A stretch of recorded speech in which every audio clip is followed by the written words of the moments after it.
USDT dominance is in a hell in a hand basket. This thing is going to zero.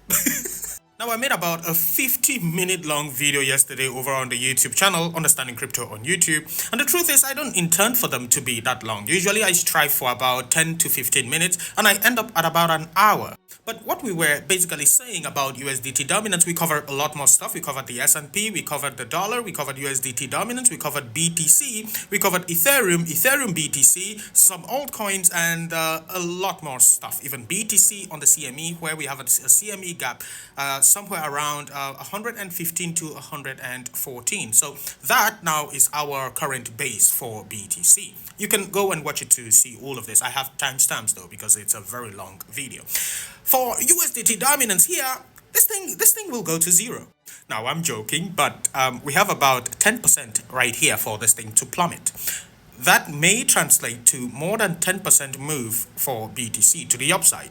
So we can see 4% here, then after 10%. However, a slight retracement to the upside may come, and that slight retracement will be somewhere around 3% move to the upside. So that's the current type of retracement that we may experience on BTC. Of course, it's not always one-to-one, so USDT dominance may go up by 3% and BTC only drops by 2%, or perhaps drops by somewhere around 4%. It's really unknown where the drop may lead to.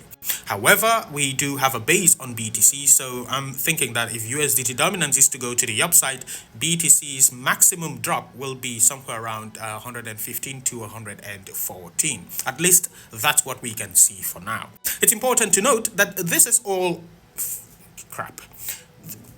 This is all in the micro, yeah? So all of this is just the micro time frame. Here we are using the daily chart. As we zoom out to the weekly, it now looks like this. This thing will eventually put in a new low lower than this one right here, at least according to the analysis. Currently, it's not corrected the downtrend, so we've just been having lower highs and lower lows right here on the weekly time frame. So we are expecting that it puts in a new low right here and potentially come to this 2.618 zone right here. That would be massive for BTC and the rest of the crypto market. As for BTC dominance, this thing is starting to show us signs of coming to the downside. And so we are graciously waiting for it to do just that, where our altcoins will now outshine the markets. As for Ethereum, this thing must come up here. At least we hope that it does. Yeah, we can't be so sure, but according to the analysis, it should be coming up to here, somewhere between 3,700 to 3,800 and 4,000. There is a resistance zone. That's why I just put a box right there to indicate as the zone, not a particular price. So 3,700 to 4,000.